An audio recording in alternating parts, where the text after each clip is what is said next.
the way it goes.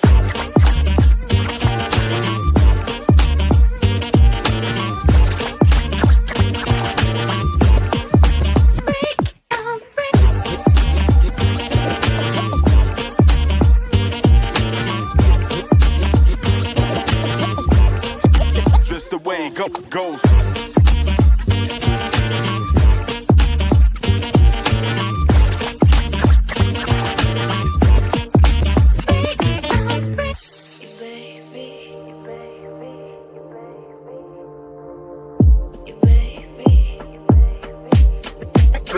Degrees.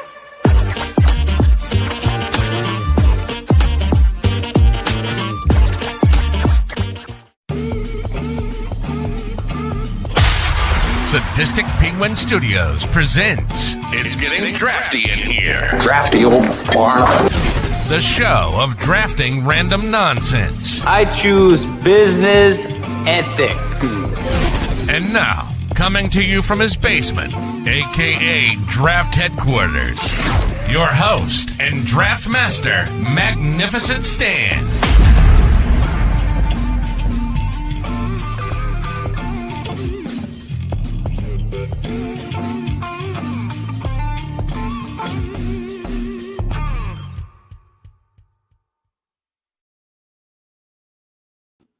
Hello, welcome to episode 14 of It's Getting Drafty in Here. I am your host, Magnificent Stan, otherwise known as Brian S. Today is Friday, March 31st, 2023, and tonight's topic with Wrestlemania Night 1 coming around the corner tomorrow. We're going to do another wrestling one tonight. Tonight is Best Wrestlemania Matches. With me tonight is the king of the Chicago White Sox billboards, our good buddy, Bennett Karoll. How you doing, Bennett? Doing well. How are you doing? Happy to be here. Right on. I'm just trying not to die in the storm tonight because it's getting nasty out there. You'll be fine. Listen, you're in a basement for a reason. It's to protect yourself. There you go. I wish I had a battery backup on my house so that I can just keep recording while the craziness is happening. So if I disappear, people who are watching and listening right now, and then you too, just get the hell out of here if I disappear. But so Bennett, real quick, what is the origin of your fandom of professional wrestling? When did you start? So I started probably I want to say 2000. It was either late 99, early 2000. It just kind of became a thing for my dad, my sister, and I to always watch together. We really only watch Raw. I mean, SmackDown was starting at that point, but it was really just a Raw thing. And that went probably until mid 02. I remember the draft. I remember WrestleMania 18. I remember some stuff after that. And then I aged out, quote unquote. It wasn't, it was the kind of period when everyone dropped off. And then like 05, 06, a couple friends at school started to get back into it. And with a couple blips and blops since then, I've basically been watching nonstop ever since. Cool. I really only watch AEW and indie wrestling at this point, to be perfectly honest. That's pretty much where I'm at too. Yeah.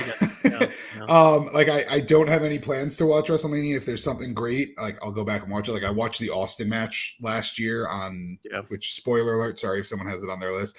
I don't, but I watched that a couple days later. Like I'll find something good if I want to watch it, but generally I don't even watch WWE at this point. Cool. Yeah, I think going back to that real quick, the blips and blops, I think that's most wrestling fans. If you've been a consistent fan over the years, you have those times when you're just like, I'm out, and you just walk out for a bit and you come back. I've been doing that for nearly 40 years now. But all right. So next guest we have for a second appearance. He was on our Christmas movie draft back in I was going to say January, but obviously we did it before Christmas, so it would have been December. Is our buddy Shankster. What's going on, man? Too much, man. Thanks for having me back. No problem. Now, same question that I asked Bennett there. When did you start watching wrestling? What kind of prompted you to get into it? what prompted me, I don't remember. It was, God, I was probably maybe 7. Like, so it was right around first WrestleMania. I don't. Yeah, you and I are about the same age, so yeah. I don't remember watching it. Like the first thing that really sticks out that I can go back and say, yeah, I remember watching this happening was Saturday Night's Main Event with the Bundy Hogan angle where you got the Rock. That's one of my earliest memories too. That's funny when Morocco held him in the corner. Yeah. That's like my first real like memory of something that I can pinpoint. I know I watched like. I remember watching, like Sunday mornings was like All American Wrestling, or I would catch AWA sometimes. Yeah, I remember that too.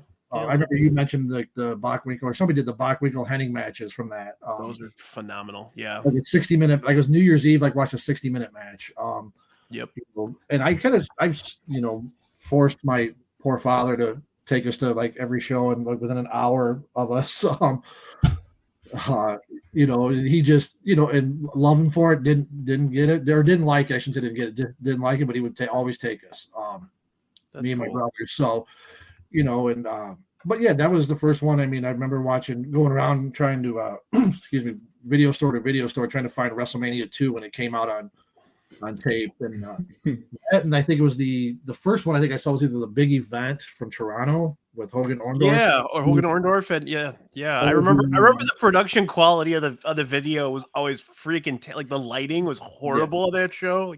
And the wrestling classic from the Allstate or Rosemont Horizon with the tournament match with Dynamite Kid beating Nikolai Volkov in like 4 seconds. That shit always got me. But yeah, that's pretty much the same time frame as me. I mentioned it in the last episode, but like, I was like maybe 4 years old. I started watching wrestling between like just before WrestleMania 2, same time. It's about the same time. First live show I went to saw Hogan and Kamala, and at Rosemont. I mean, it was so long ago. Chet Kopic was the ring announcer. Those shows, I remember going to like the old, was it Wrestling Challenge, Wrestling Superstars, and see Kamala wrestle like 5 times in a night. Yeah, it was so funny. And then they tried to keep kayfabe after that. You're like, you just did like 6 shows with like 9 angles. Like what? Yeah. Like the same snake pit. I get a snake pit 4 weeks. But God forbid Jim Duggan and fucking Iron Sheik get caught with some coke in the car. In a car together. They wrestled 17 times in front of 14,000 people last night, but God forbid. Everybody keep the secret. Keep the secret. Yeah. All right. So we're doing 3 there's going to be 3 segments of the draft. The first 3 rounds are going to be our favorite WrestleMania matches. So and then after that we'll do worst match and worst show. And then I have another kind of wild card question for the 2 of you as well. That I think will be fun towards the end here. But let's go ahead and get started. Bennett won the coin flip or the random generator online thingy, and and we got Bennett for the first pick. What do you got, buddy? So especially when I have the first pick in something, you have to look at the different ways a pick can go and the different ways a draft can go. I should point out real quick to our listeners, if anybody that doesn't know Bennett Karoll, he is a fantasy football just maniac. Like, so I'm expecting him to overthink this. Yeah. This is overthought which is perfectly fine, and that's kind of what I crave, man. Yeah. So here's the thing. I know with 2 old heads, and I don't mean to offend you guys, but you guys, especially for me, are both old heads. There's a very obvious match that I know one of the 2 of you want. And especially based on when you started, I assume it's going to be Shank taking it next. And please have it. It's okay. I have 2 different ways I want to go with this.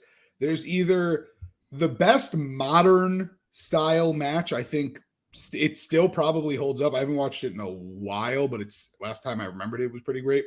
Or there's the best just everything. And so I thought about it, and I decided I'm going to take with the first overall pick, Stone Cold Steve Austin versus Bret Hart in a submission match from WrestleMania 13 with special guest referee Ken Shamrock. Now, there is a misconception about this that I'll say. it's generally considered to be this unbelievable double turn. If you actually watch the shows building up to it, it's very clear Bret Hart's already a heel and Steve Austin's already a face. Yeah. They may have like stamped it, but it had already happened. And he's like bitching and moaning about losing the cage match and all that stuff. Yeah, he were setting him up to be a heel for sure. So I know, Brian, me and you talked about this, and we were both at that show. Yeah, we were both at WrestleMania 13. Oh, that makes sense. Yeah. And the one thing that like kills me that I could never find since then is a pre-show when they did it was Austin up on the screen, and he said, get the line. He was like, Bret Hart always talks about getting screwed. He goes, well, I'm not bringing a condom to the ring, son. I'm like, it's just perfect.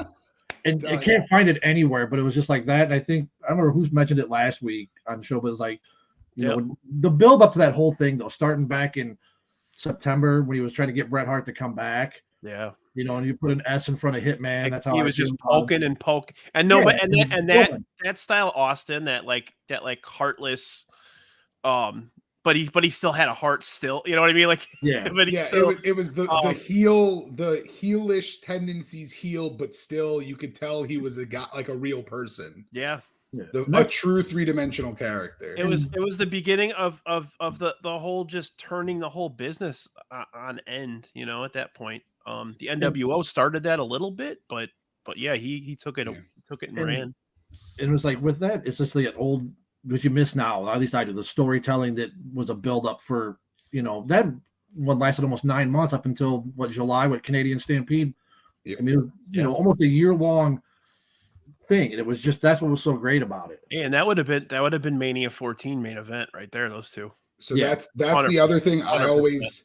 I always talk about it also. People discuss that WrestleMania 14 was, you had the passing of the torch from Michaels to Austin. I always go back to this, and the title, it might have taken another year for the title, but this was the passing of the torch right here. And that whole build up through Stampede was, you're the guy, you're the draw, even if you don't, you know, and he still had a fully functional neck at this point, but even if you're not the guy putting on the 5-star matches every night, you're the guy that's bringing people in.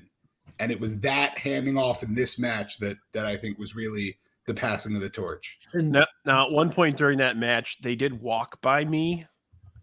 It didn't get on camera, unfortunately. I was going to say, can I go find that? But it was awesome. You know, let me think. How old was I? I was like 16, 17. So that was what, 97, right? Yeah. So 16. So I was 19. Like a sophomore in high school. I was 3. I remember when WrestleMania 13 tickets went on sale and nobody knew that he was even coming to Chicago.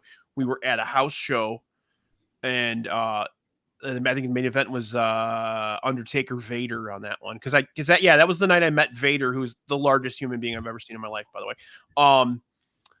And at the intermission, they were like, oh, by the way, like, they're like, oh, and you should come back. We'll be back here in April. Oh, by the way, it's WrestleMania 13. Everybody went fucking bananas.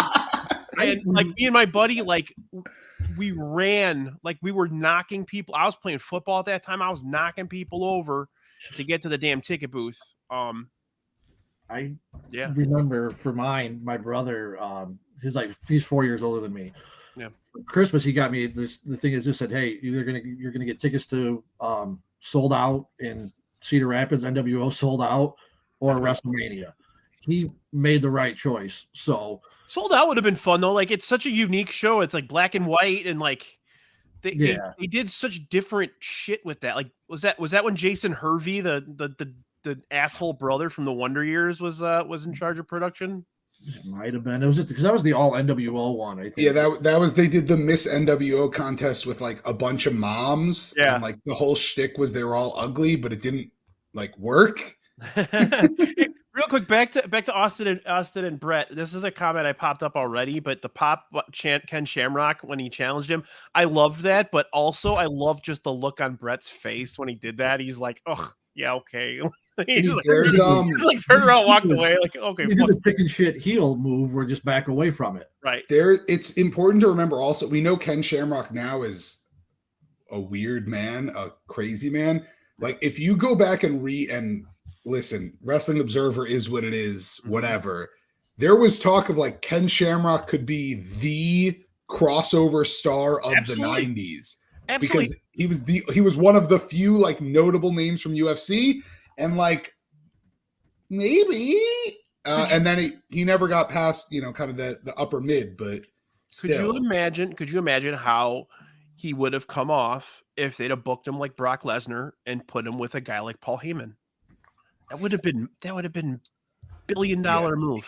He got started to death about 20 years before Dolph Ziggler could ever complain about it. And he couldn't talk at all. He was just he's a dummy. Like he was great. He was great in the ring. The guy who still discusses how it was actually safe that he got hit in the forehead with the chair shot because it was the hardest bone. Yeah, I wonder why. That's just sickening watching that again, man. Yeah, and hearing that. But with that, Bret, that set up for me and I'm not a Bret Hart fan, but that time from WrestleMania 13 till he left was the best part of his career in WWE. I think that heel, just everything he did in that 7 months was great. Yeah, if he'd have stayed, they'd have gone way higher, way quicker, and I don't know if they ever would have dropped off ever. So 2 things on that, which is wild. First of all, the contract that they let him out of, do you know what year it would have expired? This is a weird thought. Like right now, right? Like 2014. Yeah, it was a 20-year deal. It was 20 years, 20 million, right? Yeah. But so the other thing I've thought about this, because I listen to the Attitude Era podcast as well, which I highly recommend if you don't. It's really good. It's some good analysis, some like fair and, you know, contextual and current analysis from it. Yeah. I actually really don't know how Bret Hart would have fit in WWF in 1998 and 99. And it's not his fault. It's just a completely different landscape. They would have had to do something. I mean, he would have had to make the whole company would have been different. And it's not in a bad way. Right. It just would have been different. And I don't know how it would have looked. Well, I think we're going to talk a little more about Bret as we go along here, because I'm guessing there's going to be more Bret matches coming up here. At least I'll have at least one. I have a couple that I'd like if no one else does. Yeah, I have a couple on my list. So let's go number 2, Shankster. What do you got, Bill? Well, that was my 1-1 there. It was kind of a toss. I figured one of these two would go first, so I'm going WrestleMania 10, HBK and Razor ladder match. That was high on my list too. Yeah. So I hadn't watched it in a while, and just recently for this went back and watched it, and just both those guys. And you never really saw like that from Scott Hall, I think, or Razor. I mean, it was never bad, but that was just above and beyond, and just peak Shawn Michaels. That was peak Razor too. That was absolute peak Scott Hall right there, because that's right before the alcohol took over, you know. Yeah, and it was just I mean, like I said, it set the tone for ladder matches going forward. But that's still, and I know that, you know, Bret claims he started this whole thing, but I mean, those two were the perfect two guys at the time to do it. I mean, it was never.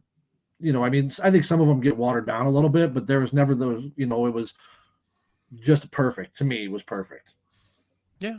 Yeah. And just the implementation of the ladder match. I know they used it in, I believe it started in Stampede, right? Wasn't Bret Hart? Wasn't Bret Hart one of the guys that kind of Bret and Shawn did the first one in WWF, I think like a year earlier. Well, wasn't it like Bret and Dynamite and Stampede, or it was Bret and someone? They did it, and then Bret brought it to Dynamite, and they were doing it at house shows. Yeah. Oh, Dynamite Kid, so good. And then they had a second one later on, and that one was just as good. I think. Sorry, I think that also that's an important and that was one of the reasons I was going back and forth. Is there's an element of when a match innovates, even if it doesn't hold up, and this does hold up. I'm talking about a different match. Like when it innovates, it does get bonus points even today, even if it's not at the quality of a modern match. And this still is. I agree. I've rewatched it. They just kind of modernized the business almost, like the implementation of something like whoever thought of using a ladder in a match. Like they've been using just chairs and ring bells for years. You know, like. to me, there's been, I think, maybe some better matches, like ladder matches, but I don't think there's been a better one-on-one ladder match. I would agree with that. And I think what's impressive is they didn't just go, which a lot of today is just like, oh, but what if he did the move off the ladder? They found 14 different ways to use a ladder. Yeah. It was just, like I said, it was just so innovative at the time. And it was just like nothing that Lisa had never seen at that point. And like you said, it was just, you never think of Scott Hall as a great technical wrestler. And that just was a great match that he kept up with HBK step for step. Well, and if you, I don't know if you ever watched any of the Scott Hall stuff in AWA, but he was so like roided out and he didn't really have the flexibility. That's kind of what he changed when he moved to the WWE. He was still a big dude. I mean, he was always a big dude, but he was way bigger at AWA though. He was longer, yeah. And he, I think he realized like, hey, I can't keep going at this. I mean, the pictures of Scott Hall with the mustache and the perm, dude. Yeah. Dude, great. Shit's phenomenal. But all right, cool. So yeah, you guys gave me the layup here, huh? I mean, I gotta go. This is I mean, guys, this is literally my favorite wrestling match of all time. I've watched it 1,000 times. I would pop that WrestleMania 3 tape in probably once a week. Damn it. For my entire childhood. That was my other pick. It was a match that showed everyone that, hey, two guys can put on a match like that on the biggest stage of them all and keep the fans enthralled. Because that was the problem. They didn't think that two guys like Ricky Steamboat and Randy Savage could go like that and keep the crowd in, And credit to Randy Savage for this match, and credit to Randy Savage for a lot of good Mania matches. He was a psychopath. He was a damn lunatic when it came to mapping out matches, and he was a fucking genius. Didn't he have this all written out like every match he's ever had? It's why he and DDP got along so well. They were the two people who did that. The only wrestler he didn't do that to was Andre the Giant, because he was scared fucking shitless of Andre the Giant. He thought Andre hated him and wanted to kill him. So he and Andre used to just tell him, whatever you want to do, boss, whatever you want to do it. And Savage would be like, hey, you don't know, man. I'm fucked up. I can't. Don't fucking kill me, I'm the cream of the crop. But yeah, the build up to this match. The build up to the match when he ran the axe handle off of his throat, off of the rail, and then used the bell, and it was a good build up. I was always really disappointed in the aftermath of that match, because I thought they would end up having another one where they were both face. But Steamboat, there was a Survivor Series match a year or two later where they were on the same team, and even then I remember that was weird. It was weird, but it was also Steamboat. Steamboat was a heavy hitter that went around. He was one of those guys that didn't get locked down for a long time. He wanted to take some time off for his kid being born, and Vince was like, all right. I made him drop the belt. Right, kid. Right, great. You're back to the bottom of the card. Yeah. Let's give the belt to Honky Tonk Man, which was fine. He was a good heel champion. I mean, he gets a lot of he's a dickhead, but he gets a lot of shit for he was a great heel. I would say I think Honky Tonk's probably the peak of chicken shit heels. The farthest it can go. So this obviously this was the other match I was referencing as possibly the first one. Again, you want to talk about innovative. This is the modern match plotted out 25 years early. I will say, if you watch regular wrestling for any period of time and then watch this, it doesn't feel like anything special, because you need the context of there wasn't a false finish in 1987 or 8, whatever year it was. Well, and they had so many in that. That's the whole thing. People were freaking out and the crowd was so crazy because you didn't get a 2 count. It was if you went down for a pin, that was it. When you think WrestleMania 3, this is the first thing most wrestling fans, most people pivot to, most casuals will pivot to Andre and Hogan, but this was the match. This match was WrestleMania 3. I think Bundy squashing Little Beaver. No, I was more of a Lord Littlebrook fan. Little Tokyo, solid team. No, with this, like I remember, like we were saying, with the build up to it, with the axe handle on the guardrail and the bell to the throat. Yeah. And then George Steele being involved, and my brother's watching this, so I know that he just put the name. But he would get mad if I didn't mention showing Ricky Steamboat at speech therapy, not being able to get out the words, and then giving the so yeah, I had to bring that up because I knew my brother was watching, so I knew he'd be mad if I didn't bring that up. Okay, so yeah, that's like literally that's my and Ricky Steamboat, Randy Savage. I think that match is anybody that's in their mid to late 30s, early 40s, probably early 40s, that is in the business. This is why they're in the business. This is why Chris Jericho is in the business. This is why Kenny Omega is in the business. This is why, like, a lot, AJ Styles, these guys that have work rate, crazy ass cardio. And that's another thing. There were probably 3 people in the world that could go for as long and as fast as these guys could go in the ring. And it was these two and Ric Flair at that point. And I remember, this going to watch this on closed circuit up in Rockford on the big screen, with a sold out Metro Center, and people just going nuts when Steamboat won. Got there live. You're watching it on TV and you're going nuts like you just saw it happen in front of you. Sam's making fun of my phrasing. Yeah, I know. I know. Oh, and I used the term kayfabe earlier, and I can't remember who told. I think it was Baloney asked me to explain what kayfabe is. It's treating your life outside of the ring as if you're still inside the ring. Like that's I use the term in universe. Kayfabe means in universe. You're there. They were forced to stay in character all the time. The Undertaker. Like for example, if a couple of the wrestlers went to a bar and one of the guys got into a fight, if he lost that fight, he wouldn't have a fucking job anymore. Yeah. Or I'll say the example you were saying specifically, a face and a heel could not ride together to the next town in case they got pulled over, in case they saw anyone. You couldn't see Hacksaw and the Iron Sheik together because it was supposed to be America and Iran is massive enemies. Right. See Jim Cornette for kayfabe. All right, so round 2. I'm gonna go here. I'm gonna pick something recent, actually, not recent. Well, somewhat recent. I love when they do something script wise that isn't what you expect. When Roman Reigns and Brock Lesnar had their first WrestleMania match, you were expecting one of them to come on top. Neither of them ended up winning.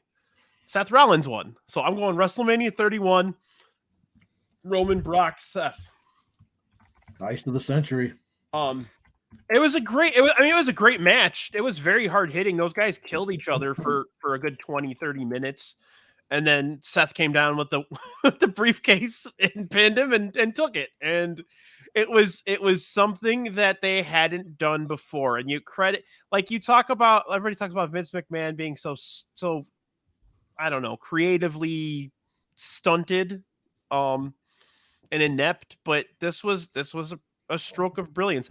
I think Brock didn't want to carry the company for a while, and I don't think they thought Roman was ready, so they gave it to Seth. And it was the right move. He was a phenomenal heel champion for a while.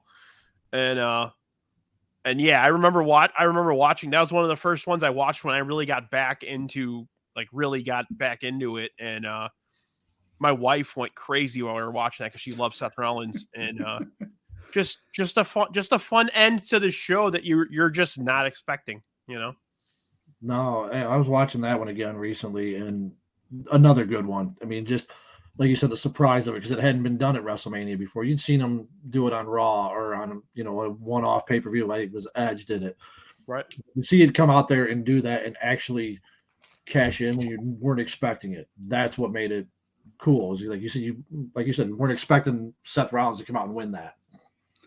And one other thing I'll say, and this again, it's painted by history. The fact that it still hasn't happened again where guys come out mid-match. It's always after a match, or I think RVD called his shot or whatever. it's never happened again where it's been in the match. And that's so special. And when I think, again, going back to what you said, Brian, about Vince, the thing people forget is this was decided like 2 p.m. day of that this was going to happen. That's why like Roman's dad and all of the Anawais were sitting in the front row being like, this is it. This is the moment. And they pulled it out from under them and they were all pissed. But yeah, this is one. This is I think it was my senior year of college. And so it was like right at the end of school. And I remember running down the hall to my friend who like was like, yeah, wrestling's kind of cool, but I don't watch it. And I'm like, you won't believe it. It was crazy. They did this. And I'm like I was like 7 years old again. Because also, yeah, like obviously. But that's what wrestling does, is it brings you back. Like that's when you do something surprising like that, you become a kid again. And it absolutely had that moment. It's like you said, I remember like watching that stuff afterwards. When Rollins pinned Roman, you could just hear him like, thank you very much, or he says something like that to him, and it got picked up on the mic. So it's kind of cool that he did that too. But no, Rollins is just so good. I actually saw him wrestle here where I live. And he was there was a promotion out of Chicago that was out here, and I can't even think of God. But he wrestled out here in front of like 50 people back in 2006 with like the Latin American club. That I saw him wrestle. That he's like wrestling in front of 65,000 now. Well, that's what happens when you hustle, man. Yeah. But all right, let's go round 2, pick 2. Oh, I'm kind of torn on this one. So I had a few, but I think I'm going to go Austin Rock from 17. It's a great pick. I mean, the ending was I'm a little hazy. Which one was that? That's one where Austin turns. Okay. Yeah, that's a good end. So, in this, I think it was their best of their 3. Mm-hmm. Yeah, by far. The build to this one is phenomenal. It still has the best video package ever for a WWE. Was that was the second one, right? Yeah, that was My Way. The third one is when Austin stepped away after that, right? Yeah, that was quietly his retirement match until last year. But like I said, the build for this, Austin, I will do whatever it takes to get I need this. I will do whatever it takes. And turning around and doing that, whether it worked or not with him going heel, I mean, it didn't that night because a Texas crowd was just so behind him. Yeah. But just everything he did, I mean, like I said, that build to that with, Deborah having to be in the Rock's corner and just you watching that. I guess I'll go back every once in a while and watch this match, but that watching that video package of the My Way is just still to this day the best one that I think they've ever done. Cool. Yeah, that those two. I mean, I don't think there's too many scenarios where two guys can main event a Mania together multiple times and keep it fresh. But those two are so good at everything that they were able to do that. And I think you really have to. You mentioned with the video package and the bill, but like you really have to put yourself in the mindset of this was the highest point of the highest point of the highest company ever. That it literally it was the celebration of the end of the Attitude Era, because literally they people say how come they can't get back to it. It was so in the popular media, and it was the 2 biggest people in the world in wrestling actually coming together. It's incredible to even think about happening. But is that because that was the same week that they bought out WCW, right? It was the week before, 6 days before is when they announced it. Yeah. Yeah.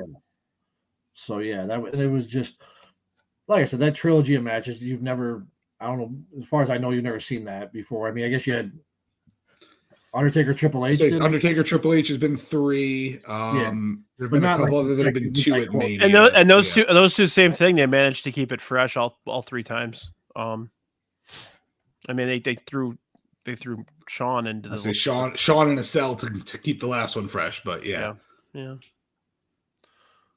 Right on. Well, let's go with Bennett. You got 2 here. Yeah, I think I know which way I want to go with one. I'm trying to pick the second. So let's take the one I know first. Okay. This again, you want to talk about I'm happy it fell to me. I talked before with my first pick of one of just the best, everything from story to story in the match to everything else build. This I think is the best. You don't have to know anything about it. It's just sit down and watch these two go nuts for 30 minutes. I will take The Undertaker versus Shawn Michaels from WrestleMania 25. One that people still, and again, I don't even like Dave Meltzer, but I brought him up twice now. The one that people still tweet at him, how come this wasn't 5 stars? It just, again, it's the it's the one that, like, you know, you want to talk about like, Steamboat Savage made 1,000 wrestling fans. Undertaker HBK made 1,000 smarks. Like 1,000 people went like, oh, work rate is sick. Let's do this. And you have arguably 2 of the, I don't put them on my Mount Rushmore, but I think there's it's hard to not put them both, at least one of them on the Mount Rushmore for WWF, especially 90s, but really all time. And the 2 of them at their age doing the most they could have done, literally ruining a Triple H main event, which more power to you for doing that. But just a match that it's another one you can pop in today and it still impresses in the modern era, which is so crazy. Steve gave you the rub. So listen, like I said, I was assuming that this would be the first round was going to be Austin, Brett, Steamboat Savage in this match. That was the way I thought the first round was going to go. So I felt very happy to get this, but I didn't have any Undertaker matches on my list, and I don't know why. This was the one that I had. I had 2, and I'm not going to pick the other one. You guys can have it, so I'm not going to touch it. This was the one that I had, and again, like you said, man, it was like the story, the build for both of them. Honestly, I like the build to the second one a little bit. Yeah, there was a lot more story that went into this. Which one was the one where he almost face plant, or he did face plant running over the top rope? That I believe was the first one. Okay. No, it was the second with Snuka, where Snuka got it. He was supposed to catch him, yeah. Kyle Tucker just hit a home run that drove in Jose Abreu 3-2, by the way. Yeah, I believe it was the second one, but the build to the second one, which had to accommodate the first one, was incredible. But in terms of a match and in terms of just here's everything that people love about professional wrestling in a 25-minute package. Watch it anytime. It's one of like the 3 matches I think you can show people, be like, this is why I watch this, and it's just untouchable because of that. Yeah, I wasn't, and like Shane's talking trash because I didn't have any on my list. And like I said, I don't know why I didn't, but at the same, like, I respect him. I respect that he evolved so much, especially towards the end where he became more of a mat guy, which was just kind of weird because usually it's the opposite way. But that like 6 or 7 year period where he was still semi-active during the year and then would put on just the banger of bangers at Mania. Right. Yeah. I had a couple of those. A lot of submission stuff which was weird for him because, for years he was the throat chop and choke guy in the corner, like for so many years. Yeah. And then see, I almost want to say I want to do this one just because I know it's on both of your lists. But I don't know if I can give it the oomph it deserves. So I'm not going to take it. I will take TLC 2 from WrestleMania 17, Hardys versus Edge and Christian versus Dudley's. Technically the third of a trilogy, but holy shit, man. Like, again, you want to just like, fuck the story. And there's a year's worth of story built in. Fuck the story. This shit's awesome. Yeah, like, they're flying off of everything. Like, enough said. I watched that the other night for the first time in a long time. And I remembered like some of the spots, but like, obviously everybody remembers the Edge, Jeff Hardy spear when Jeff's hanging from the belts. Yeah. But the one that I think is the Bubba and Matt Hardy went off the ladder through the 4 tables on the outside when Rhino shoved it over. Yeah. It's just, I mean, those guys killed themselves in those matches. Yeah. Hardy's still doing it. I Well, legitimately have trouble I legitimately have trouble watching Matt Hardy wrestle at this point. It's very hard. It's very hard. Watching him walk like hurts me. So I like can't watch even... it. But when you watch Darby Allin, you think the same thing now. Like yeah, but and he's Darby, even small, and he's even smaller. So like, but like Darby, I can be like, okay, like he's doing his best. Like Matt Hardy, I can see walking like this, and this is the only way he can walk. Yeah, and it just like it hurts to watch. Like watching him when he came back like to WWE, like running down to the ring, it's like just slow motion. It's just like it was rough to watch. It's like you remember just from what he's put his body through.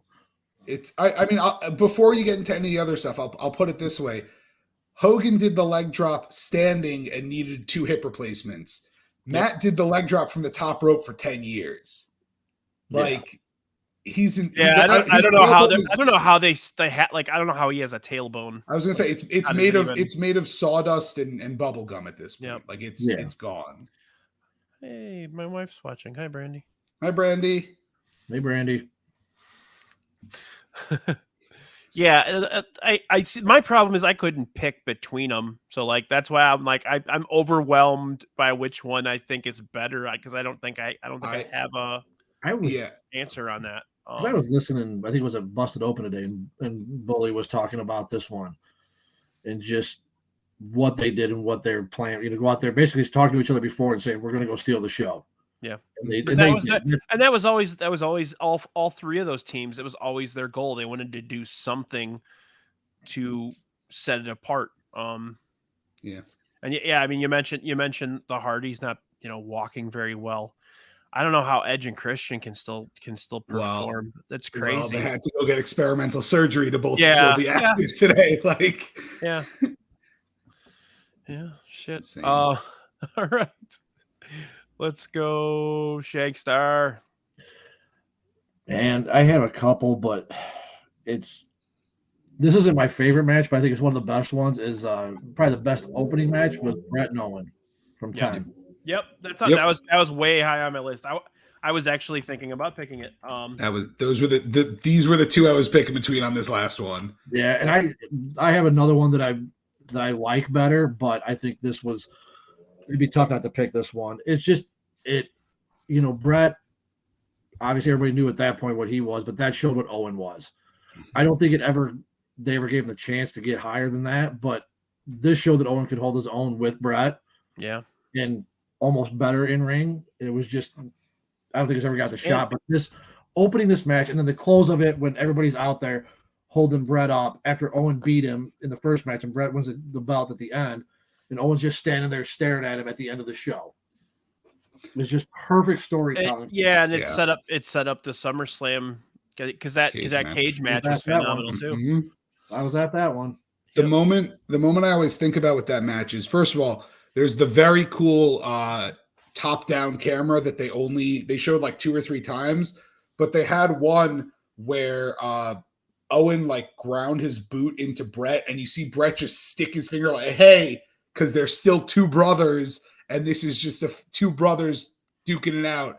And it was just that little story element, but it tells so much more. You talk about the little things and these little things, but that tiny little element was such a big part of the story. And it's whenever I hear that match, it's the first thing I think about. Yeah. It's, like I said, you started that back at Survivor Series the year before, I think. Yeah, when Owen was the only one on the team that got eliminated. Even Bruce survived. When he kicked Brett's leg out from him and just set this all up. But this went on for the next 3 years before they got the Hart Foundation back together from 94 till 97 when they got the Hart Foundation together with Pillman and Bulldog and Owen. Yeah. Yeah, I mean, he even helped Backlund beat him. Like that was talk about long-term storytelling. I mean, yeah, and that's what this was. And that's what poor Stu and Helen. I always love the Stu Hart stories that people tell. Like he just like walks up to you, he's like, "Hey, how you doing?" And like he's grabbing your face. Like twisting your neck. Like Stretching, even yeah. like that's the way he says hi. He doesn't shake your hand. He doesn't give you a hug, high five. No, he grabs your neck and starts to stretch just see you. see how tough you are. Fucking crazy guy. Okay. I've been sitting here debating the whole way through here. I'm gonna go off the path a little bit. I grew up a very, very, very large Roddy Piper fan. Always loved Roddy Piper's ability to just get at you.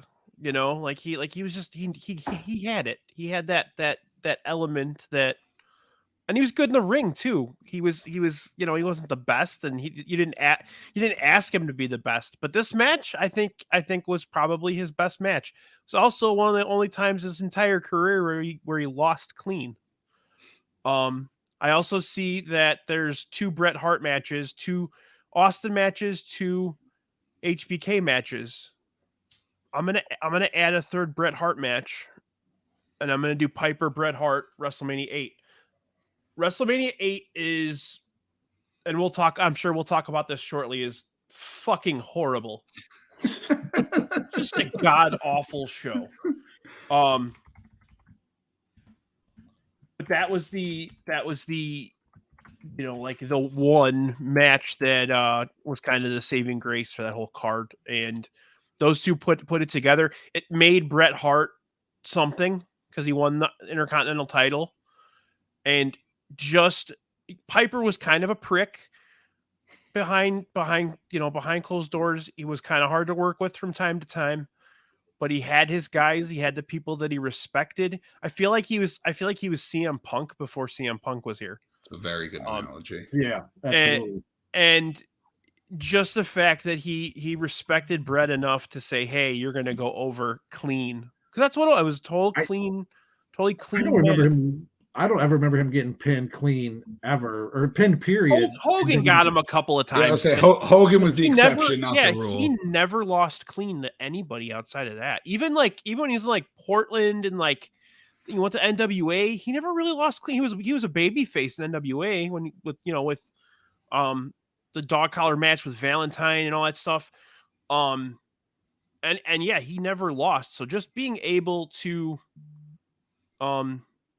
let him go over and it put Bret, and Bret won the title within a year because he defended it at 9. Yeah. Yep. So, the thing I always think about this one, and you're correct 100%. This was an excellent 9th pick. It's a match that's so good that people talk about Roddy Piper being an all-time IC champion. When he won it a month before from the Mountie who beat Bret Hart for it. But him giving Bret this title, I talked about passing the torch earlier. Him passing the torch to Bret solidified him as an all-time IC champion in what, if you actually analyze it, is a nothing reign. But this match is that good. And correct me if I'm wrong, Piper stepped away after this. Piper, it was one of his retirements. He came back to wrestle Goldust. That was you know what I mean? Kind of. It was a cinematic match basically, but But and they still use the finish from this in other matches. Didn't they use this in the Bret Hart Steve Austin Survivor Series match where Austin had him in the over the top $1 million dream and he flips, pushes back and flips over him. So they've used the finish, multiple times. I feel like Bret invented that finish. Yeah, just like the figure where four. Push off the buckle and then over the top. My favorite, and this isn't this match. I forget which Bret Hart match it is. My favorite Bret Hart story is that he dreamt up. There was a match where the two of them were laying down and he sat himself up into the sharpshooter. And there was a story of he literally dreamt, had it in a dream, and woke his wife up and said, "We have to try this right now at 3 a.m. I have to see if this can actually work." And so in their bed, he got them, he and his wife, to lie down and turn himself up and over to get her into a sharpshooter because he thought of it in the middle of the night and had to try it just to see if it would work. That's phenomenal. Brandy and I do that all the time. Hey, thank you, Yumper. Like, hey, Brandy, I got a variation of the sleeper hold. You want to practice this 4 o'clock in the morning? Brandy sees me with a sleeper hold on the dog. She's like, "What the fuck are you doing?" I did. That's with my kids. I put the sleeper hold on them. Okay. So before we go to the next 2 rounds, the one I had a question for you guys. Who is Mr. WrestleMania? Shawn Michaels. So obviously Shawn is on that level. I think it's because when I got back into it, I mentioned it before, that Taker run from 23 to 29, which was Batista, Edge, Michaels, Triple H, Punk, was just for a guy his age in the shape we know his knees were in, is just the most unbelievable run. And every other match, not every other match, but 90% of the matches he's done, and I'll get to one in a second, I'm sure, were garbage. But that run, and just, again, it was the age I was at and the influence I had, I have to give it to him there. And I don't even care about the streak. It's that run for me. See, for me, with Michaels, you could go back to, again, I think maybe Brian and I talked about this, was WrestleMania 9. His match with Tatanka to start the show. Only good match on the entire show. Yeah, exactly. We'll talk about that too. Yeah, you got. I mean, his match against Flair. His two matches against the Undertaker. Kurt Angle. Mm-hmm. That's on my list. Don't worry. Even I watched which one did I watch the other night? I think I watched 8. He had a match with Tito Santana that was pretty good. Him and Vince at 22. Was the best you could get out of a Vince McMahon match. Yeah. I was gonna say Savage should be in the conversation as well, because he had the best match at 3. He carried 4, carried 5 with Hogan. He had the best match at 7 with Warrior and 8 with Flair. And then 8 with Flair. So and then 9 for some reason he was announcing for some reason. And 10, let's not talk about Crush. We're doing it. Yeah. Oh, it got terrible at 10. But like the one thing I remember hearing was that Savage wanted like a year-long program with Shawn Michaels. He wanted it was a 2-year-long program where Shawn got over him. He would disappear for like 6 months and come back and take the IC title from him. Yeah, that would have been so good. Mm-hmm. That's the other thing with him. They stole that idea and gave it to Perfect, and Perfect didn't want it. So that was the other thing with Savage in general. And I mentioned him and DDP before, but if Savage likes you, he would do anything for you. And he and DDP, had literally the feud of the year. Those matches were phenomenal. And they were written word for word, move for move. It's amazing how good DDP got in WCW for a while there. I just always remembered him from like back in the AWA match in the with the big ass, like the cigar that was like it looked like a Bob Marley spliff, you know. Who was Pat Tanaka and Paul Diamond? Bad Company. Bad Company, thank you. Off the album Bad Company. Or the Orient Express, if you will. Yeah, Kato. Yeah. But you even look at Shawn like matches like you just brought the Orient Express. A couple of matches that him and as the Rockers had with the Orient Express were great. It's just the Orient Express. Even Paul Diamond was good, but Pat Tanaka was a hell of a wrestler too. Unbelievable. Yeah. Now what? Like, I want to do kind of a dump real quick too. Like, what do you think just missed the cut? And anybody in the chat, please chime in. Please go first. The one that I had a hard time leaving off was Hogan Rock. Yep. Yeah, that was my other one I was considering. I actually almost took that in the second round. That was my third round one between that and Brett. No, but it was like the match itself wasn't like a classic. It's drama, man. It was the same kind of. Yeah. No, go ahead. No, please. You can go. Go ahead, please. But I would say it was the same kind of thing as Austin Rock, where like the match itself didn't really matter. It was everything around it that mattered. And it was just how they had to take. I mean, you probably had a plan. They probably had it planned one way. When you come out there, Hogan's getting that reaction, because there's no way that they had planned for Hogan to do his Hulk up during that match. They had no idea Hogan was going to get that reaction. That crowd was so freaking hot, man. Well, that's Toronto, right? Yep. And then the next night in Montreal, when he came out in the red and yellow, like a 10-minute. Yeah, and they put the belt on him a month later. Yep. Yeah. That was just like watching that match. It's just like, this is so good. It was just watching that crowd being into every move in a mediocre match, but being into every single part of it. Yep. I will say the reason it fell down for me, it was high on my list too. I have a personal vendetta. My dad got 2 tickets to WrestleMania 18, and he took my sister and not me. And so I have the WrestleMania 18 program in my parents' house, and I just, it's always kind of held down for me. The other one that I had, and again, I want to talk about influential, but for a bunch of kids who like didn't really know what hardcore deathmatch was, give me Mick Foley versus Edge from WrestleMania I was 22. on my list as well. On my list. I had Fire and thumbtacks and just again, the Joey Styles. Oh my God! Just the fact that the guy who killed himself for the fan base got his Mania moment. That was the the cum shot for Mick Foley's. Yeah, but it just sorry for the crude analogy. I was just I don't know if I was going to call it that.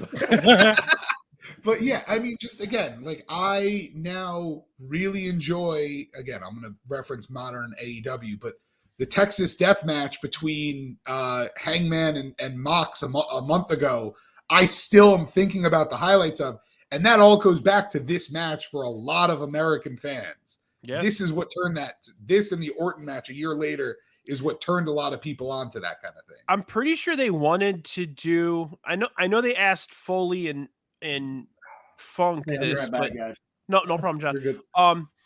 I know they asked Foley and Funk, they asked Foley and Funk this, but they didn't give them enough money. They said, "Screw it, we're not doing it." But just a barbed wire match.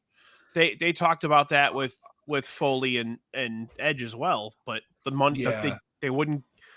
Foley and Funk will do anything for their body, but you got to pay them. Right, you got to give them the money, especially Funk. I would say Funk, right? Funk, because Funky, if he's doing it, that's his one match for the next 18 months, right?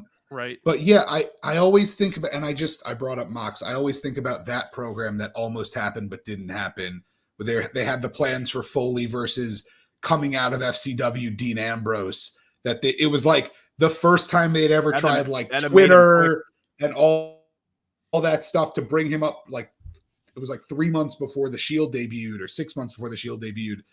And then unfortunately Foley's health wouldn't allow it, but just a perfect, and the storyline of like, it was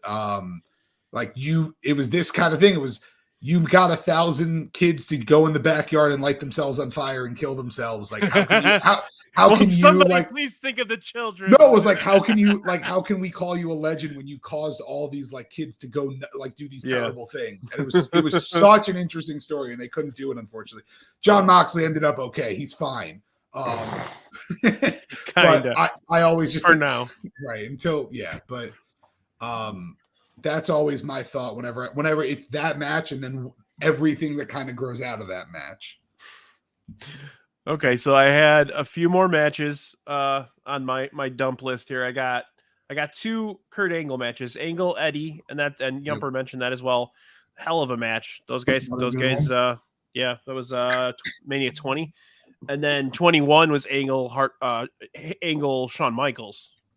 I watched that today. I haven't watched it in years. I watched it today. That spot where he does the Angle Slam on the freaking the post. Yeah. I watched that the other night. You hear that fly, and keep in mind, Shawn Michaels had to step away from the business because of severe back problems. Yeah. It's like, Jesus Christ, why did you need to do that?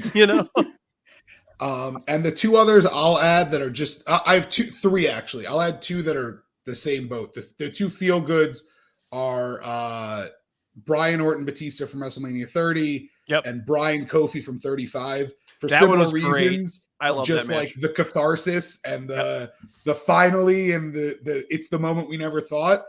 And then I'll add my one weird one that I knew if I put on this list I would never win.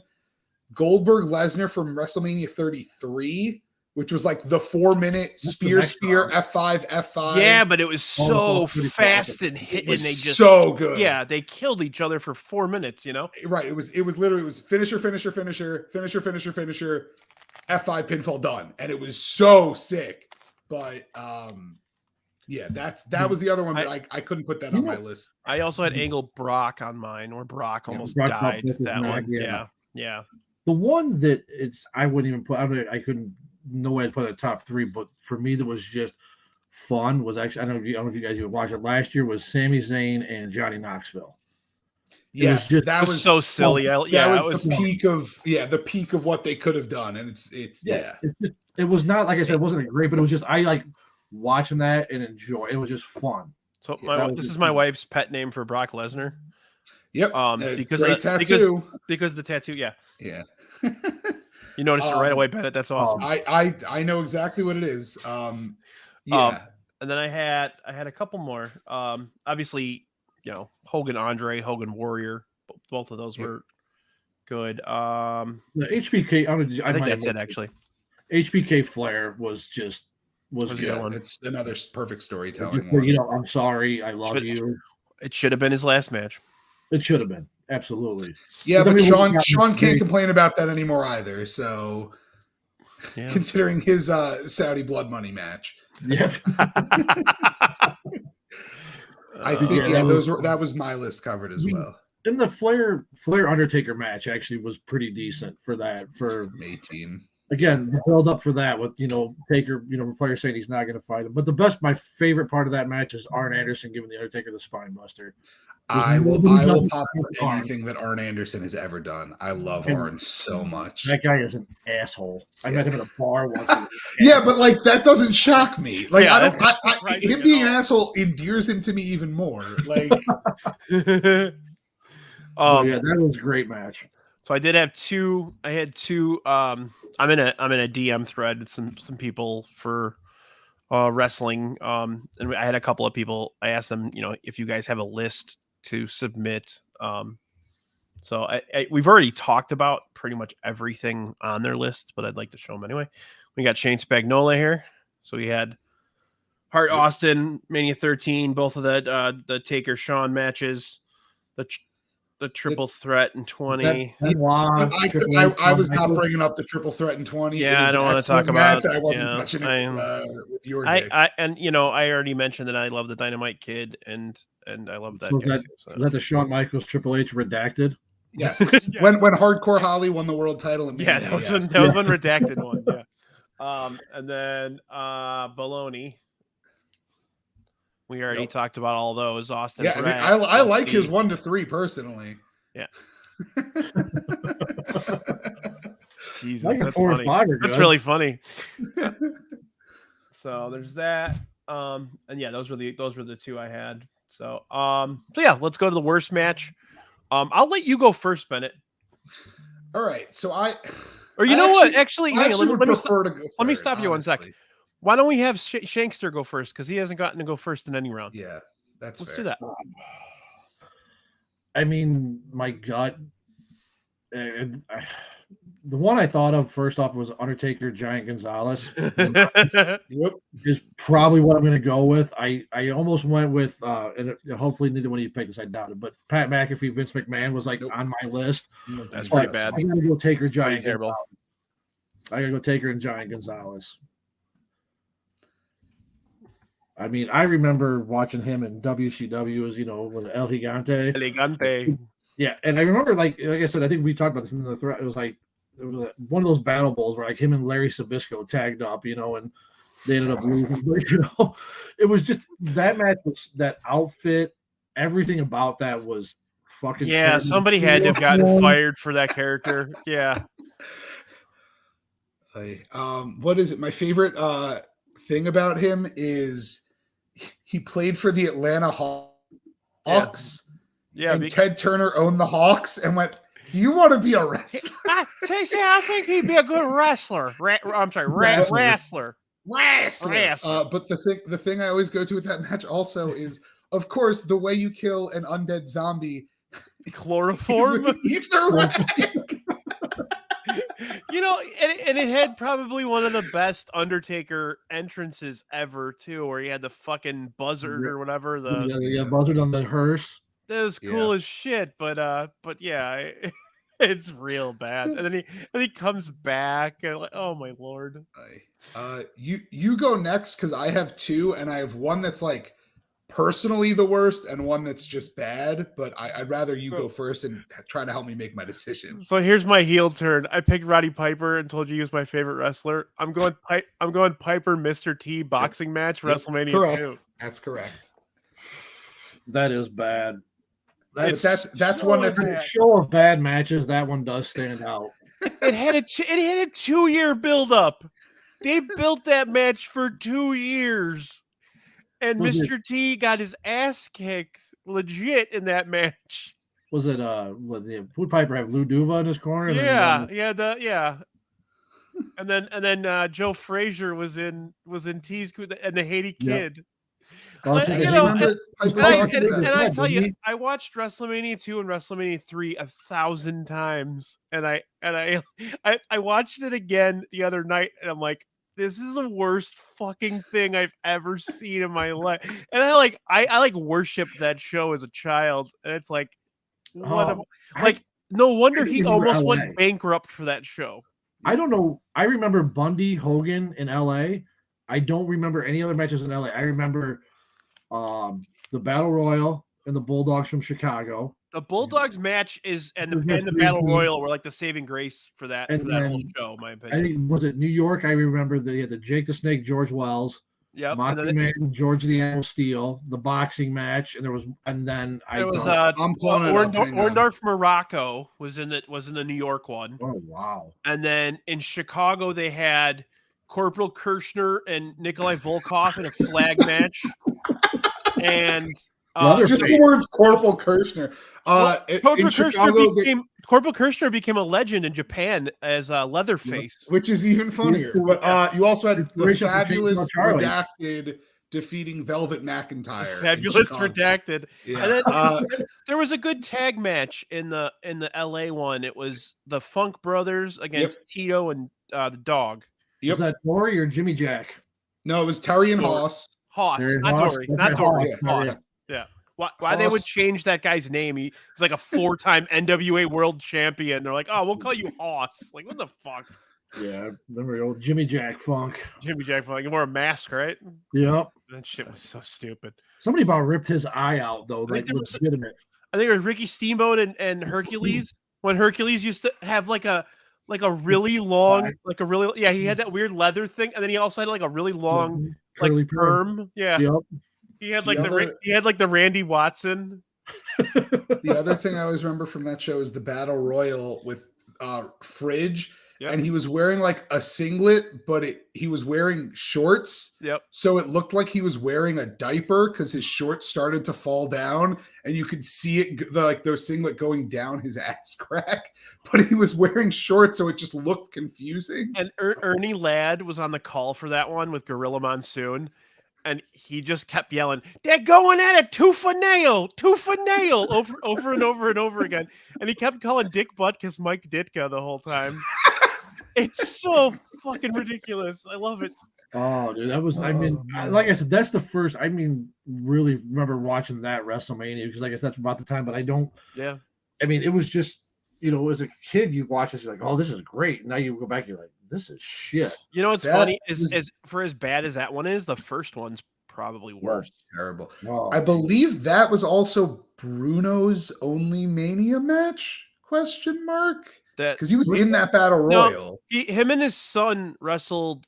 Or no, I'm sorry. His son wrestled. I don't think he ever did. Yeah. Which is Tito Santana Executioner opening match. And the Executioner was? That wasn't Demolition Axe, was it? Playboy Buddy Rose. Yes. Axe was one of the machines. Yeah. Which everyone was one of the machines at some point. Have you ever gone back and watched the machines do promos? It's so fucking racist. They're like, yes, we from Japan, Mitsubishi, Honda, and you're just like, what the fuck? It was the 80s. And not that that's acceptable, Like, but Mushi- that's why. He just looks at the camera, and I think it's Blackjack Mulligan. He's like, Mushi Mushi, Mitsubishi, Honda, Toyota, and you're just like, what the fuck? Dude, speaking of that, but So Mr. bad. Fuji way underrated. Absolutely. Yes, 100%. Absolutely. You did not help me, and I wasn't really expecting you to. So I have to pick if I want to go with the one that will get the most votes or the one that I personally have just like. Well, I mean, we'll talk about them both, so Yeah. don't worry about it. Yeah. So I will take Jerry Lawler versus Michael Cole from WrestleMania 27. I believe it's the longest match on the show, which is doubly so the worst thing. I don't have to say anything. It was 27. 27. You know what the worst thing about this is somebody like Lawler, that's their only WrestleMania moment. Yeah. But it's that, and that it's also, you have to think of like, this was 27, which was Rock Cena 1, 2. Rock Cena 2, which already had a little bit of negative with it, but was like obviously a big drawing thing. And it's a moment you can be like, this is why I like wrestling. This is great. Like I said, as I said with Undertaker HBK, and you go, here's a really old guy, old fat dude, and a guy who can't wrestle because he's an announcer, and they're gonna wrestle I think it was second longest. He got his headgear on. The second longest match, I want to say, behind Triple H, because that's the rule, is that Triple H has got to be the longest match. Yeah. That's hilarious. Well, and then obviously Rock Cena 2 was what, once in a lifetime too, or it's whatever, like twice in a lifetime. Twice in a lifetime, and then I'll say this: the other one I had, it's not even like the reason I was thinking of. I had Taker Elegante. This is just like, it's not good, and it's so inexplicably not good, and just it hurts. WrestleMania 2000. TNA versus Head Cheese. And I know what you're saying. Bennett, why is that on the list? I don't even want you to go watch it as to see why. It's just an abomination. It's not good. And you have incredibly green test, which is fine. You have Albert, who's basically the veteran of the match. Well, you have Al Snow, obviously, but Al Snow has to work like this weird face doofus heel idiot. And then you have Steve Blackman, who I love Steve Blackman, ironically, but he just isn't it. And they had Chesty McCheeserton, which is they got a little person to wear a block of cheese, and then they beat the crap out of him after the match. And it's just the worst. And it's not like, again, like Lawler Cole, you can be like, this is obviously terrible. Like you could, from jump, you knew that was going to be terrible. I'm going to watch that tonight because I don't even remember that shit. It's not even memorably bad. You only remember it if you go, what the fuck am I watching? What is this? It's so bad. But I will also shout out Yump, who's 100% right. The Rock's last match in history being a 7-second squash of Eric Rowan, which I believe might also be Eric Rowan's only single match in WrestleMania history, is it just sucks, man. It's not fun. This one, I know we brought up other one, but one that I think I love, but it's bad I brought it up earlier, was WrestleMania 3 it was Hillbilly Jim, Little Beaver, and maybe the Haiti Kid against Bundy, Lord Littlebrook, and Little Tokyo. And during the match, Little Beaver kept coming in and smacking Bundy with his little moccasin, and then he kept hitting him in the boiler, as Bob Uecker would call it. And Jesse during the whole match, they said he hopes Bundy puts the kibosh on one of them, and then eventually Bundy catches Little Beaver and slams him and drops the elbow on him, and the other Little Brook and Tokyo turn on Bundy at that point, or like, what's he doing? But it's so bad, but it's what's so funny about that? Those three, Little Brook, Haiti, Lord Littlebrook, what are the other ones? Little Tokyo, and then Little Beaver. Beaver. Oh, Haiti was just the guy that Mr. T knew. Those other three are like the Hulk Hogan, Ric Flair, and Andre the Giant of midget wrestling. That's the funny. I'm sorry, little people wrestling. Those literally like if you look it up, those three are like legends. More so than Max Mini. That Yumper's right, man. Max Mini's a different story. Max Mini's a different level. Dude. Just the fact that he's called Little Beaver is the best thing. I remember the story of your brother Bundy like talking Bundy, about SD. it. SD Jones was bad too. There's a story of Bundy going like, yeah, they actually missed their spot. So if you go back and watch it, he like looks around like, I'm gonna splash this one now. And he looks around because they're supposed to come and be like, no, don't do it. And they missed their cue. So he has to like pause and do, I said, now I'm gonna splash this one. And then they run and go, no, please don't. But it's really funny just being like, wait a second. Again, like I said, there's so many. Like, and I was watching a lot of these recently, but like 1 through like 12, you could pick out 5 or 6 from almost every show that were just so bad. And the one other little personal shout out is Tiger Jackson, the original Dink the Clown, who for the hockey fans out there, his legal name is Claude Giroux, which is so funny. But he also is a famous little person in the terms of wrestling. Also once wrestled as Little Hulkster and the Macho Midget because it was the 80s. The Little Midget. I was just getting something up to show you guys. Hang on a second. Skylo Low, another one. You know, that's a good one. Yeah. I always remember the Max Mini. Oh, wow. That's the other thing, and it's the reason why he came back like 10 years later. But Bundy was like 25 at WrestleMania 2. He was like a literal child at Mania 2. So the funny story behind this. So obviously that's me on the left there with King Kong Bundy. It's 1980. I want to say 87 or 88. He got fired for going on this tour because he got a promotions deal with some type of computer company. And this is taken at the Electric Avenue in Randhurst Mall, Mount Prospect. And he literally, like, Vince McMahon fired him for doing this promotional tour. Was this before or after the movie Moving that he was in? I think it was probably before. Yeah, probably before. But I literally like went on my Facebook and grabbed that picture while we were talking. Awesome. Why is this too small now? There we go. Okay. So now real quick, we'll do one more round of the worst overall show. I'm going to have Wikipedia up here so I can have the match listing for these shows. But did you want to go first, Bennett? Sure, I'll take it. This is one that it probably just by the thought of the main event, it's probably not thought of as the worst, but it's rough, man. WrestleMania 15, and I'll say even the main event, which was Austin Rock for the first time for the world title, there was like something wrong up and down the card. Austin forgot to pack his vest when he flew out for the show, so he came out in just a t-shirt. I have a couple notes for it. You have Butterbean versus Bart Gunn, which like is really funny in retrospect.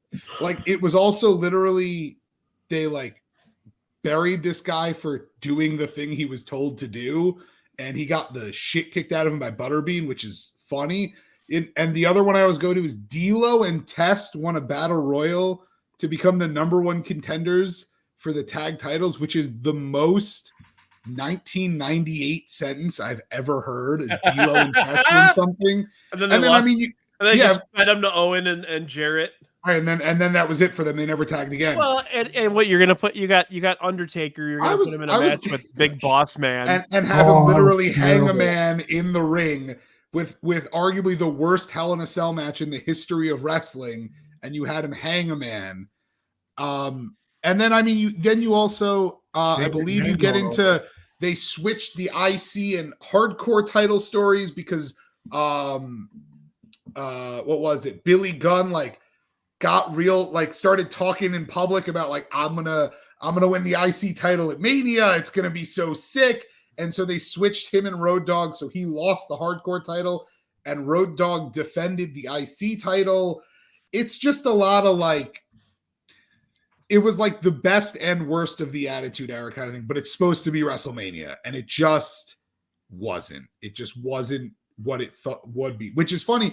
Outside of WrestleMania 17, which is, I don't think you can have a strong argument that it's not the greatest WrestleMania of all time. And if you want to, I totally fine, but I just won't agree with you there. Outside of that, the Attitude Era had like some pretty shit manias. Like 14, I apologize if I'm taking one of yours, so stop me if you need me to, but 15 is not a great mania. They had a bad run on manias from, like 12 on? I'd say 12 to 7, Yeah. 12 to 16. 17 was good, and then you kind of get after 2000, they got a little bit better. Yeah, so 17 is great, 18 was good, 19 was great. Yeah, I think they started to understand like the place an emphasis on putting together that show, because for years they just wanted to cash grab. Once they started doing them in stadiums too, that was the big thing. Like, we're spending all this money on overhead, we really got to put together something. Like I said, it's been a while since I watched 15, but yeah, I never seen it. I forgot about the Triple H heel turn with on Kane. Yeah, all right. Yeah, on X-Pac. Yeah, it's one that it's just like it feels like it should be so special or just so something, and just there's something wrong on every single match, and it just doesn't line up. And that was I think that's a way, like you said, with some of that, with the way the matches go, and it just gets so like a clusterfuck sometimes. Like, let's get everybody on the show, right? And that was always their problem too. That was one of the things they always did. That's why they always threw a battle royal together with everything. Yeah, they're still struggling with that now. And you do that like, and I can't remember which one. If it was 22, when you had like Booker T, Boogeyman for like a 3-minute match. It's like, what's the point? 22, Booker, you just waste Booker T. It's okay to waste Booker T. I should jump on my Facebook and get a picture of me and Booker T together, because I have that. Not gonna, but all right, what do you got, Shankster, for yours? I gotta go 9. There's a lot between 1. My brother asked me this the other day. He's like, "What are you gonna pick for worst?" I said 2 through 12, 2 through 13. But 9 is just overall bad. It was between 9 and, hopefully I'm not taking it. It was between 9 and 4 were my 2 choices. See, I liked 4. I was gonna say I knew Brian liked 4.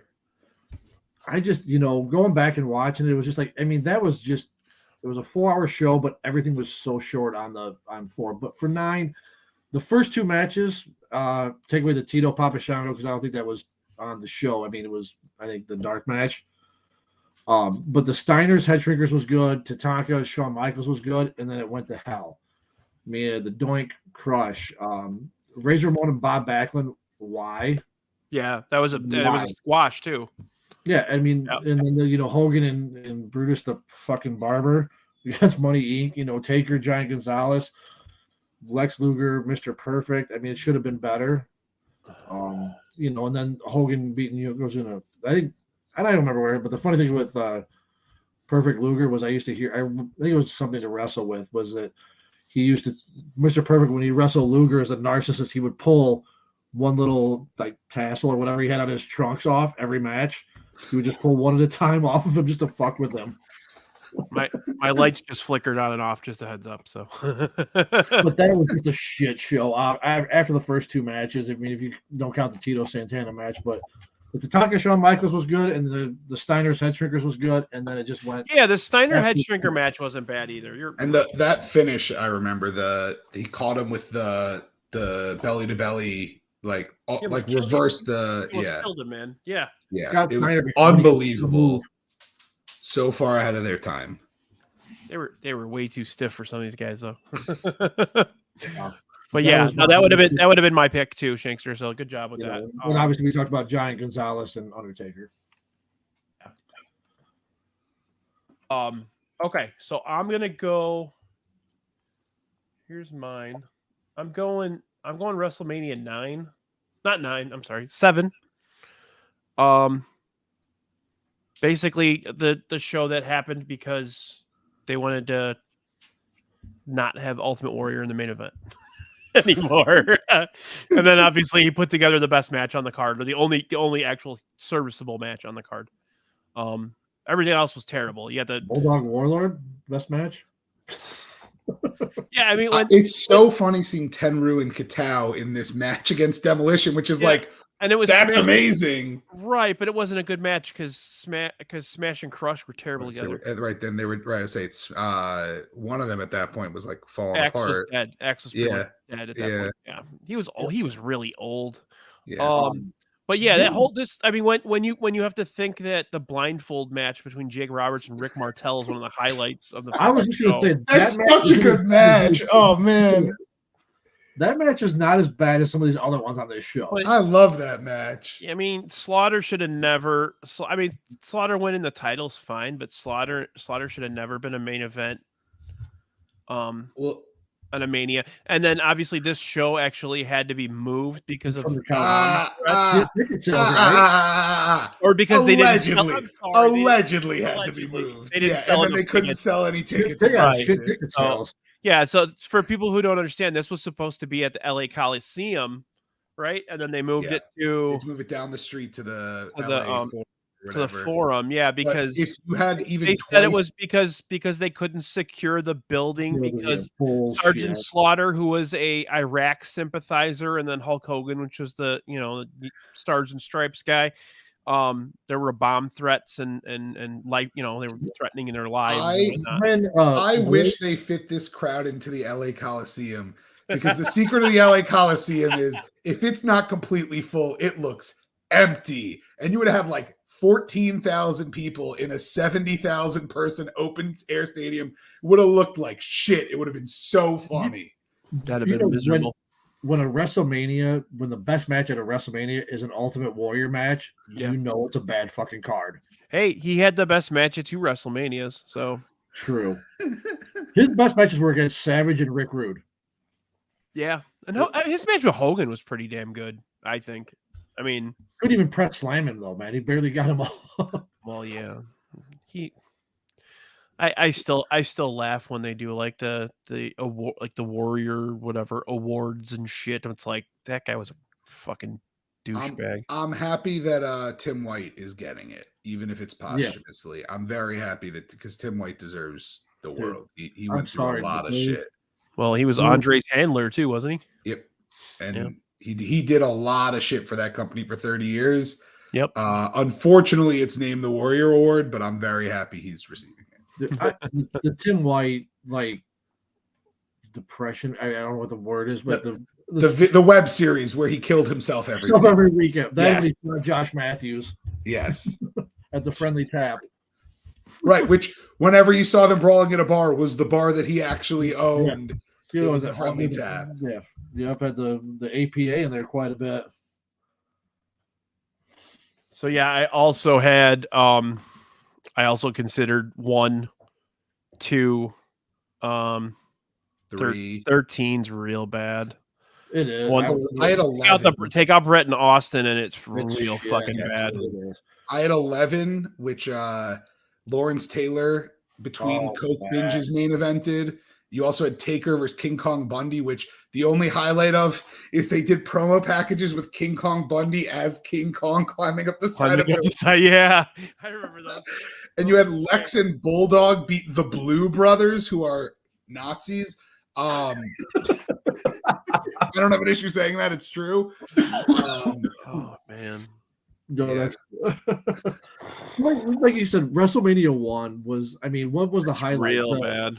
U.S. Express and Iron Sheik and Volkov. I mean, what was literally what was? I mean, that was absolute dog shit. Wait, you didn't like Uncle Elmer and Adrian Adonis?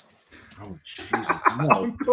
Yeah, there you go. Uncle Elmer had a WrestleMania match before Bruno Sammartino. Before Bruno, yeah. I would take the Wendy Richter. Leilani Kai match over most of those matches. And that who was the IC champion? It was Valentine. JYD beat Valentine by count out. I have it pulled up here. Go ahead. The fact that they never put a strap on JYD is ridiculous, man. That guy would get. I remember seeing matches with him and Hogan as a tag team, and he was getting better pops than Hogan. him and Jake the Snake were the two guys that like the crowd just went freaking nuts for. And they're a better talker than Jake. Right. I think Piper was better, but yeah, it was a different talk, and that's I think the key. It was just yeah.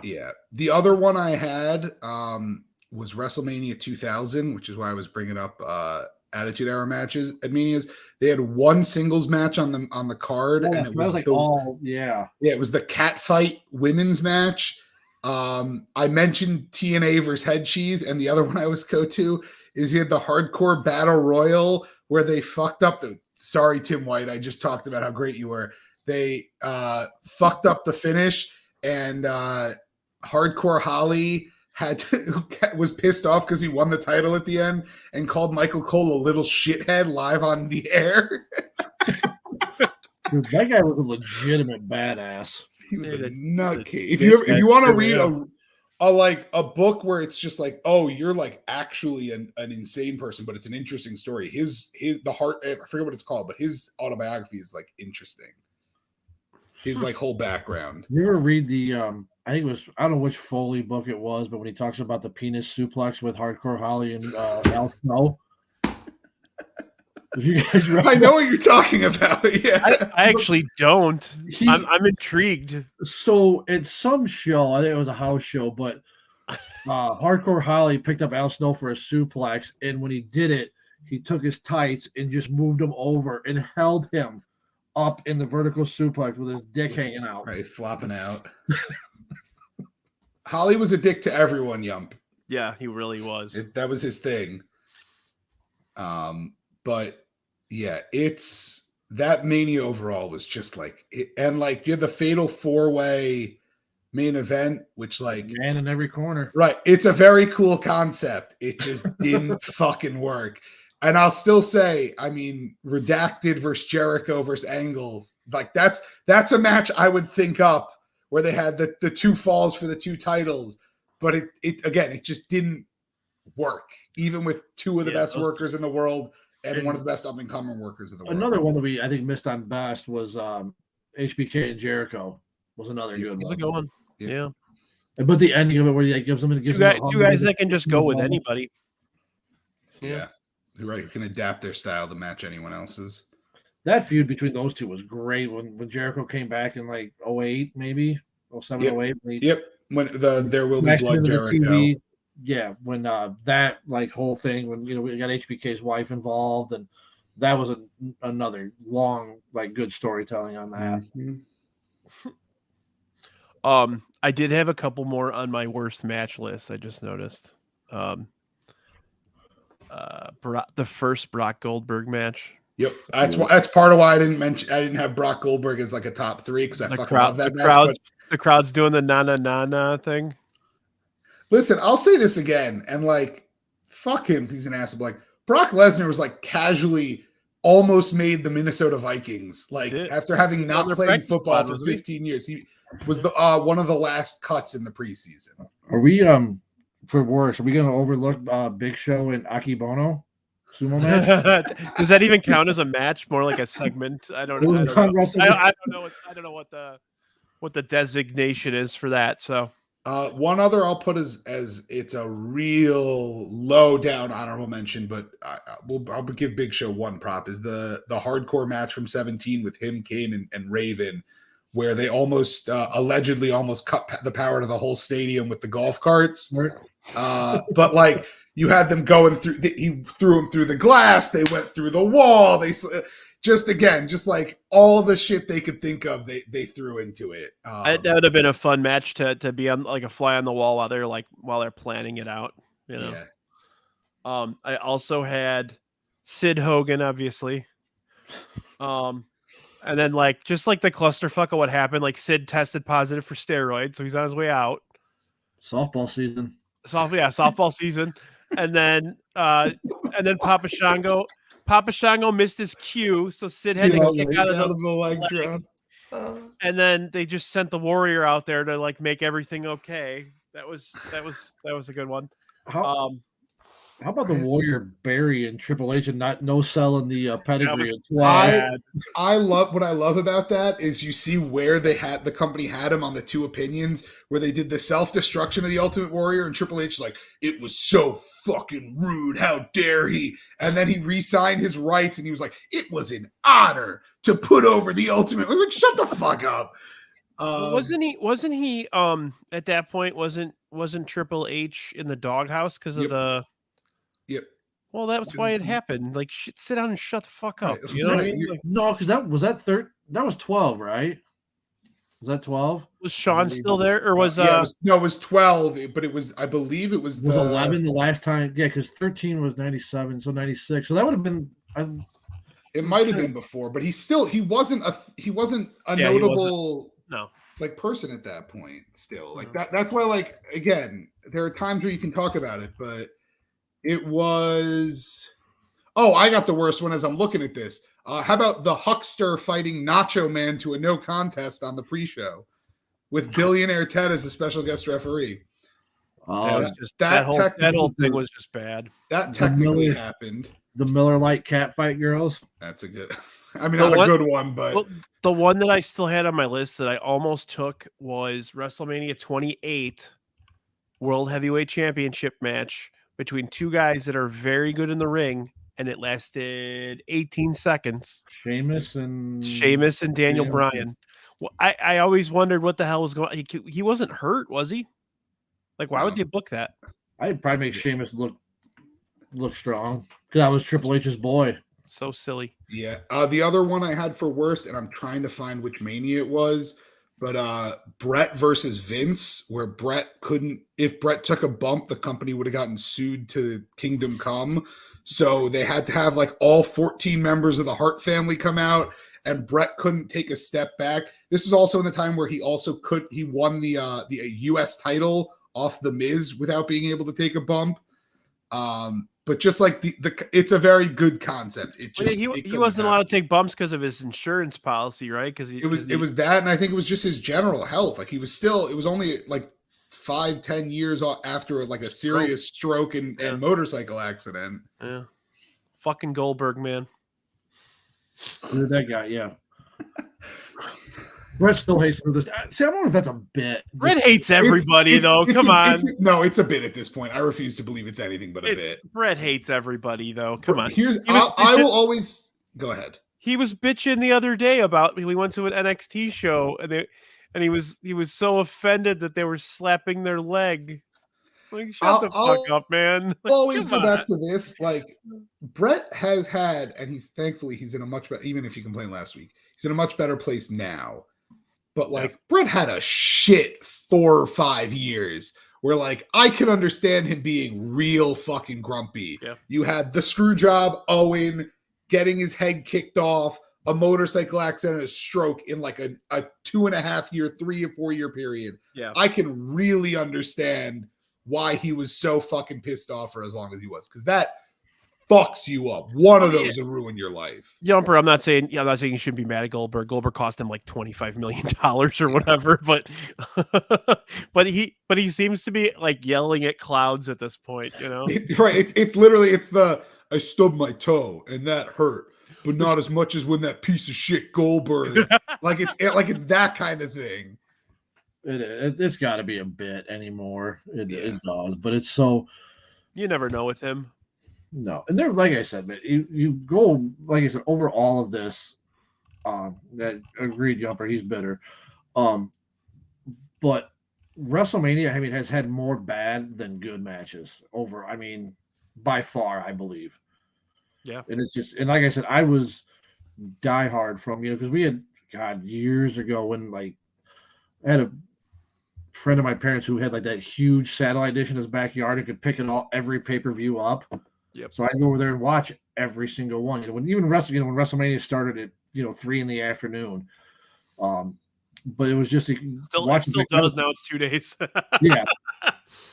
And you watch it and it's just, and like I think it's gotten better lately. I think some of the wrestling is better, but like you look at those, some it was like, let's get everybody on the card. Everybody's gonna have 5-minute matches. We're gonna have 2 matches that are over 10 minutes, but the rest of it's gonna be shit.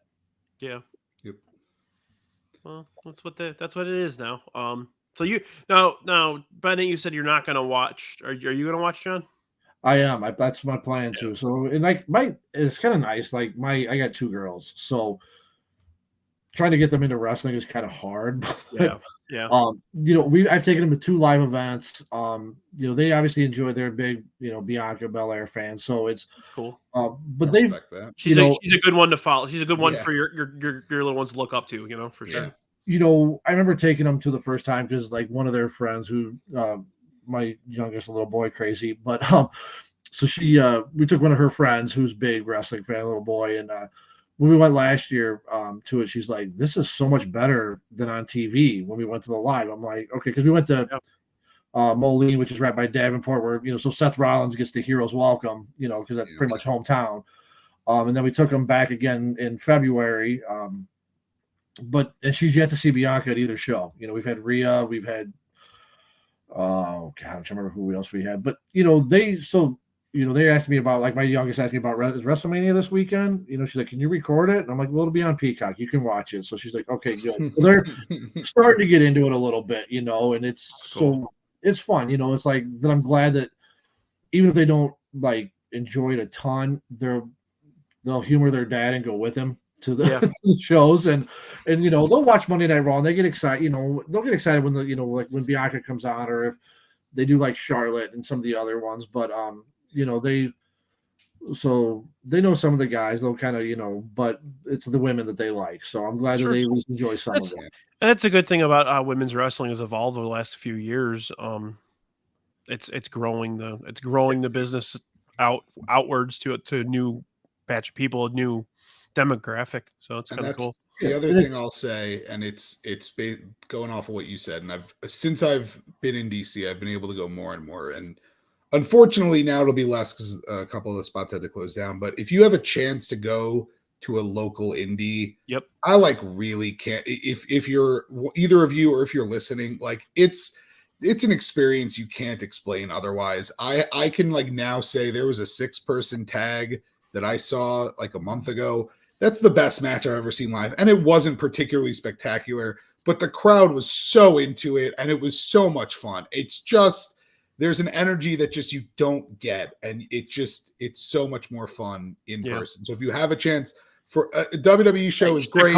Chicago's great for indies. Yeah, I was going to say for you guys, it's perfect. Yeah. DC, there was like a whole bunch of issues with the commission. And so basically the only place that's still doing it is like 6 blocks outside the city because Maryland is easier to do. But like, if you have a chance, it's such a good time, and I highly recommend it. It is, and then sometimes you'll go to like those indies that are just fucking garbage, but you still have so much fun because it's so bad that it's good. I'm trying to think of this one that, like I said, when I saw Seth Rollins, or I guess he was Tyler Black at that point. Yeah, and it was out of Chicago, but it was like something. It had AIW. Like the one guy who was like, I remember, and I don't know if you guys remember the name, was Joey Eastman. And he had a thing called Joey Eastman Worldwide, was what his little gimmick was. But he was kind of like the big talker, but they had a battle royal, and I'm looking through. I'm seeing what I can find for you. MCW? It wasn't MC, because this has been probably probably like 2005, 2006. Yeah, I'm looking at when that's Sidney Bacabella. Oh, I love Sidney Bacabella. He's a great ICW manager. Shankster, was it ICW? I'm texting a buddy who went with me real quick.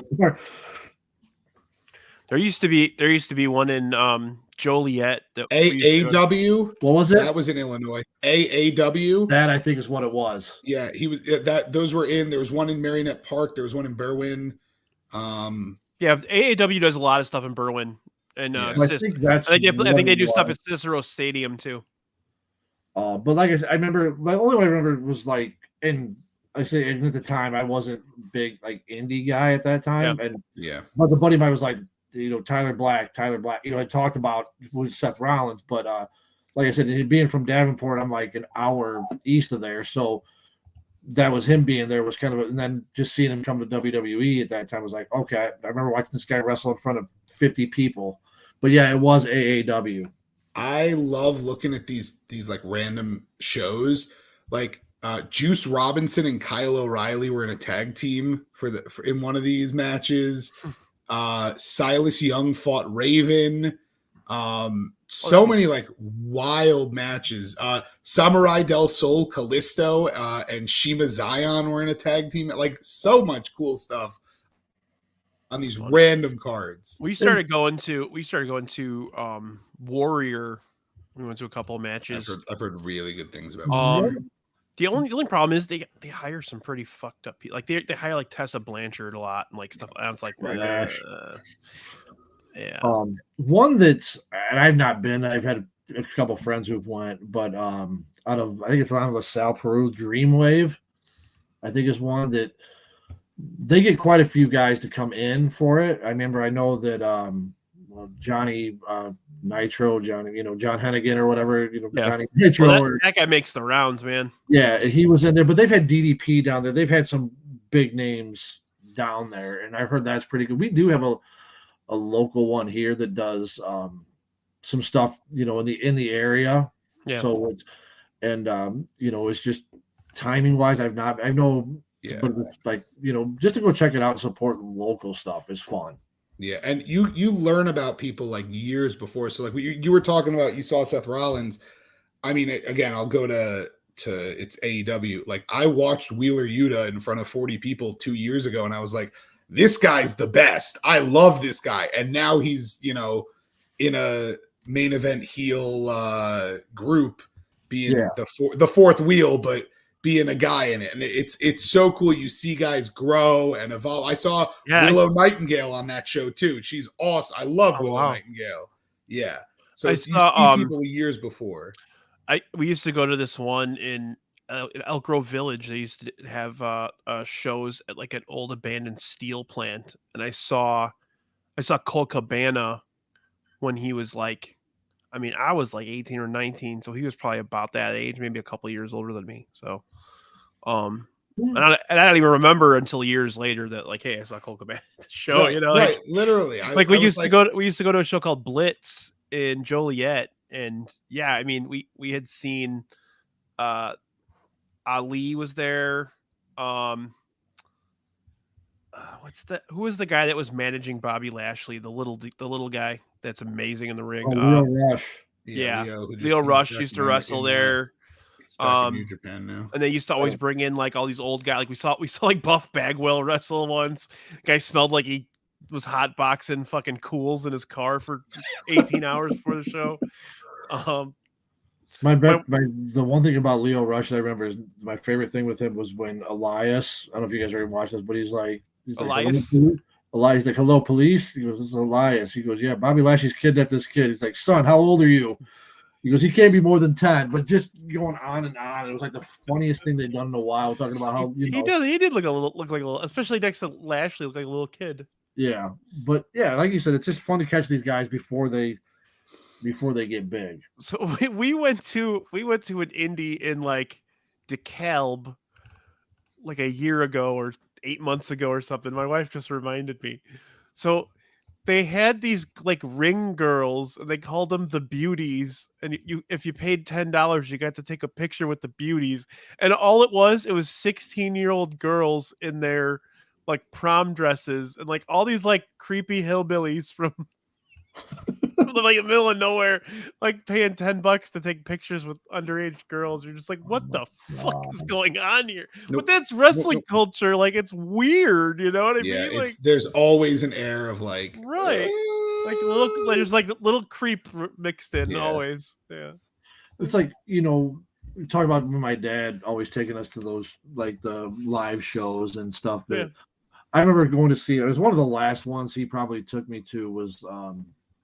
Hogan Flair was the main event, I think. And, I got up, me and a buddy, he took me and a friend, and we walked away. There's some lady with, cigarettes rolled up in her sleeve, like just elbows him.